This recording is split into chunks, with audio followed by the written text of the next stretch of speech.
नमस्कार साथियों, आप सभी कैसे हैं। उम्मीद होगा कि आप सभी अच्छे होंगे।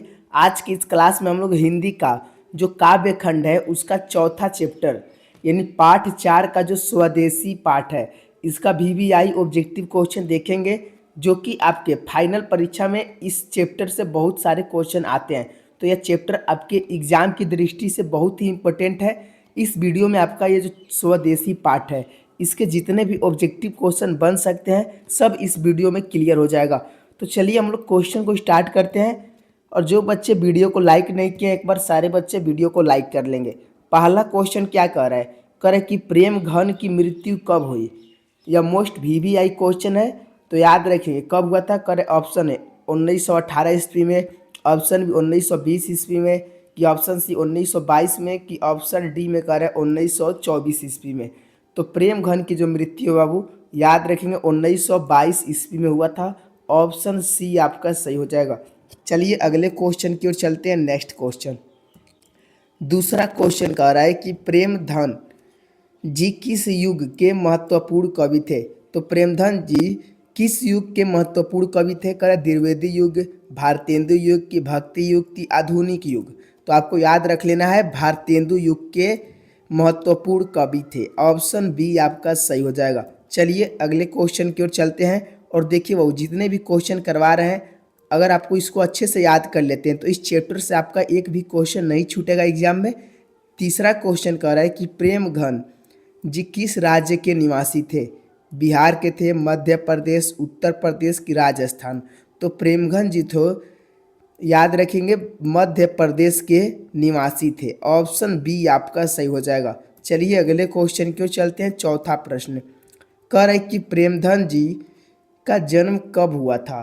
तो प्रेमधन जी का जो जन्म हुआ था कब हुआ था, तो याद रखेंगे ऑप्शन डी हो जाएगा 1855 ईस्वी में इनका जन्म हुआ था। ऑप्शन डी को याद कर लेंगे 1855। चलिए अगले क्वेश्चन की ओर चलते हैं। पांचवा प्रश्न कह रहे प्रेमधन जी किन्हें अपना आदर्श मानते थे। तो जो प्रेमधन जी हैं किन्हें अपना आदर्श मानते थे, कबीर को, तुलसीदास को, कि ऑप्शन सी कह रहा है रविंद्रनाथ टैगोर को, कि भारतेंदु हरिश्चंद्र को। तो ये भारतेंदु हरिश्चंद्र को मानते थे। ऑप्शन डी आपका सही हो जाएगा। चलिए अगला क्वेश्चन छठवां प्रश्न करे कि प्रेमधन ने किस संस्था की स्थापना किया था। तो आपको मालूम होना चाहिए बाबू रसिक समाज का स्थापना किया था। ऑप्शन बी आपका सही हो जाएगा रसिक समाज, इसको याद कर लेंगे। और देखिए बाबू जो बच्चे न्यू स्टूडेंट होंगे चैनल को जरूर सब्सक्राइब कर लेंगे और वीडियो को लाइक करना मत भूलिएगा। और जिनको भी पीडीएफ चाहिए इस नंबर पर व्हाट्सएप पर हाई लिखकर भेज सकते हैं, मैसेज कर सकते हैं, हम आपको ग्रुप में जोड़ देंगे और इसका पीडीएफ आपको फ्री में दिया जाएगा। नहीं तो वीडियो के डिस्क्रिप्शन में भी लिंक मिल जाएगा। चलिए सातवां का आंसर लगाइए। प्रेमघन ने किस मासिक पत्रिका का संपादन किया। तो जो प्रेमघन है किस मासिक पत्रिका का संपादन किया था, करे आनंद कंदावनी, आनंद कादम्बिनी, की साहित्य सरिता, साहित्य सागर, सरस कादम्बिनी। तो याद रखिएगा आनंद कादम्बिनी की पत्रिका का संपादन किया था। ऑप्शन ए को याद कर लेंगे। अगले क्वेश्चन की ओर चलते हैं। आठवां प्रश्न करें प्रेमघन ने किस साप्ताहिक पत्र का संपादन किया। तो याद रखेंगे नागरी नीरद, नागरी नीरद जो है साप्ताहिक पत्र का संपादन किया था प्रेमघन ने। ऑप्शन ए को याद कर लेंगे। चलिए अगले क्वेश्चन की ओर। 9 क्वेश्चन कह रहा है कि प्रेमधन की रचनाएं किस नाम से संग्रहित है। क्या आंसर हो जाएगा, सर्वस्व सरिता, प्रेमघन काव्य, प्रेमघन सर्वस्व, की प्रेमघन साहित्य। तो प्रेमघन की रचनाएं किस नाम से संग्रहित है। तो 9 के आंसर याद रखेंगे प्रेमघन सर्वस्व के नाम से। ऑप्शन सी को याद कर लेंगे। नेक्स्ट क्वेश्चन 10वां क्वेश्चन कह रहा है कि भारत सौभाग्य के रचनाकार है। तो भारत सौभाग्य के रचनाकार है रामधारी सिंह दिनकर जी नहीं है बाबू, याद रखेंगे बद्री नारायण चौधरी प्रेमधन है। तो बद्री नारायण चौधरी प्रेमधन है। ऑप्शन बी को याद कर लेंगे। अगले क्वेश्चन की ओर चलते हैं। 11 क्वेश्चन करें कि प्रेमचंद्र की रचना है। तो प्रेमचंद्र की रचना क्या है, प्रयाग रामागमन, की प्रयागराज, की प्रयाग भारत आगमन, की प्रयाग कथा। तो याद रखेंगे 11 का जो आंसर हो जाएगा प्रयाग रामागमन हो जाएगा। ऑप्शन ए को याद कर लेंगे। नेक्स्ट क्वेश्चन देखते हैं। 12 क्वेश्चन कर रहा है कि स्वदेशी पाठ के रचनाकार हैं। तो ये अभी मोस्ट वीवीआई क्वेश्चन है कि जो स्वदेशी पाठ है इसके जो रचनाकार है बाबू, ऑप्शन डी हो जाएगा, प्रेमघन है। ऑप्शन डी को याद कर लेंगे। नेक्स्ट क्वेश्चन देखते हैं। 13 क्वेश्चन करे कि कवि प्रेमघन को भारत में क्या दिखाई नहीं देता है। तो कवि प्रेमघन को भारत में क्या दिखाई नहीं देता है? धन, शिक्षा, स्वाधीनता की भारतीयता। तो याद रखेंगे भारतीयता, भारत में उन्हें दिखाई नहीं देता है। ऑप्शन डी आपका सही हो जाएगा। अगले क्वेश्चन की ओर चलते हैं। 14 प्रश्न करें कि डफाली का अर्थ क्या है। तो डफाली का जो अर्थ होता है बाजा बजाने वाला। ऑप्शन सी आपका सही हो जाएगा। ये जितने भी बाबू हैं सब इम्पोर्टेंट क्वेश्चन है जो कि आपके फाइनल एग्जाम में आ सकते हैं, आपको जरूर याद कर लेना है। 15 का दीजिए कि क्रिस्तान का अर्थ है। तो क्रिस्तान का अर्थ क्या होता है? 15 का आपका जो आंसर हो जाएगा वह क्रिश्चियन हो जाएगा। क्रिस्तान का जो अर्थ हो जाएगा क्रिश्चियन हो जाएगा। ऑप्शन डी आपका सही हो जाएगा। अगला क्वेश्चन 16 का आंसर दीजिए। कह रहे कवि प्रेमघन के अनुसार देश के नेताओं से क्या नहीं सहल रही है। तो कवि प्रेमघन के अनुसार देश के नेताओं से क्या नहीं संभल रही है। तो याद रखेंगे बाबू स्वदेशी परिधान। स्वदेशी परिधान जो है संभल नहीं रही है। ऑप्शन सी आपका सही हो जाएगा। नेक्स्ट क्वेश्चन 17 क्वेश्चन कर है कि कवि प्रेमघन ने नेताओं से क्या अपेक्षा नहीं करने की बात कही है। तो याद रखेंगे देश प्रबंधन। ए प्रेमघन ने नेताओं से अपेक्षा नहीं की है। ऑप्शन ए आपका सही हो जाएगा। अगले क्वेश्चन की ओर चलते हैं। 18 क्वेश्चन करें कि प्रेमघन का निधन कब हुआ था। तो प्रेमघन का निधन कब हुआ था बाबू? याद रखेंगे 1922 ईस्वी में हुआ था। ऑप्शन ए आप सॉरी बच्चों, ऑप्शन सी आपका सही हो जाएगा। 1922 ईस्वी को याद कर लेंगे। 19 क्वेश्चन कह रहा है कि प्रेमघन किस युग के साहित्यकार थे। तो आपको मालूम होना चाहिए जो प्रेमघन जी थे वह भारतेंदु युग के साहित्यकार थे। ऑप्शन सी आपका सही हो जाएगा। चलिए अगले क्वेश्चन की ओर चलते हैं। क्वेश्चन नंबर 20 कह रहा है कि जीर्ण जनपद किसकी कृति है। तो जीर्ण जनपद किसकी कृति है? तो यह बाबू प्रेमघन की ही है। ऑप्शन ए आपका सही हो जाएगा। अगले क्वेश्चन की ओर चलते हैं। 21 क्वेश्चन करे कि स्वदेशी शीर्षक पाठ्य पुस्तक में संकलित कविता किस छंद से है। तो जो स्वदेशी शीर्षक पाठ है बाबू, यह पाठ्य पुस्तक में संकलित कविता किस छंद से है। तो याद रखें दोहा से है। कौन से बाबू?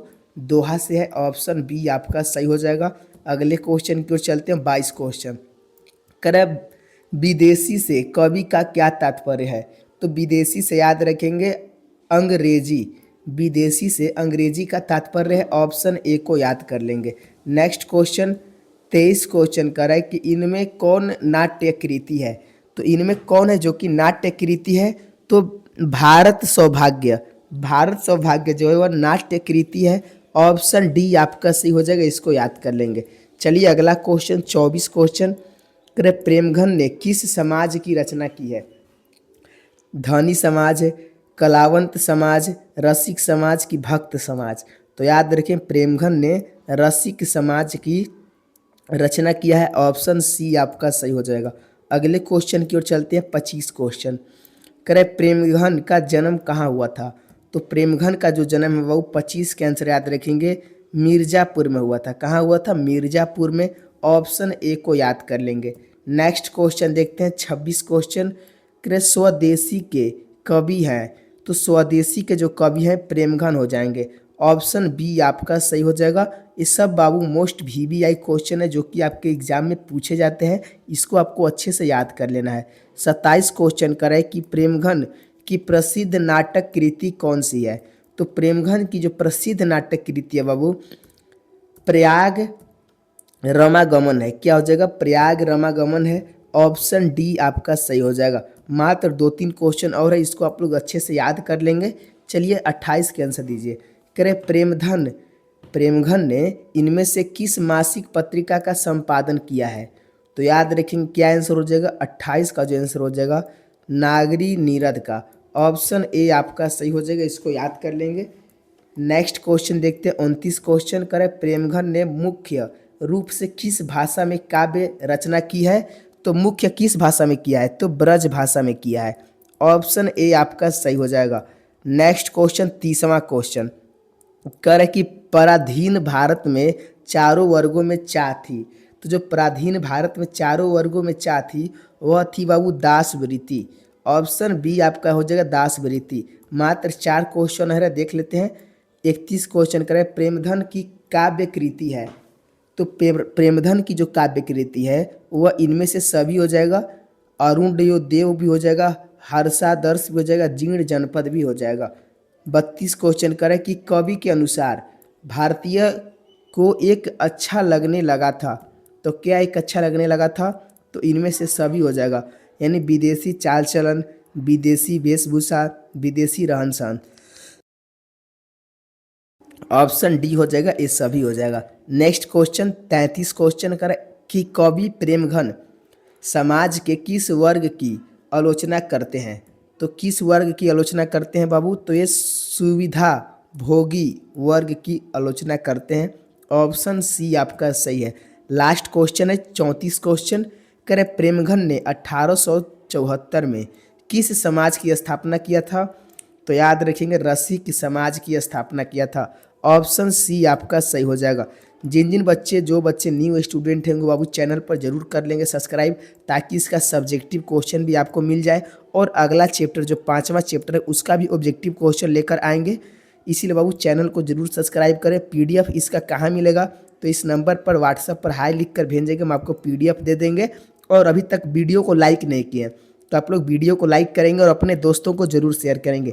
आज का क्लास कैसा लगा आप लोगों को कमेंट में जरूर बताएंगे। वीडियो अच्छा लगा हो तो लाइक करेंगे। धन्यवाद।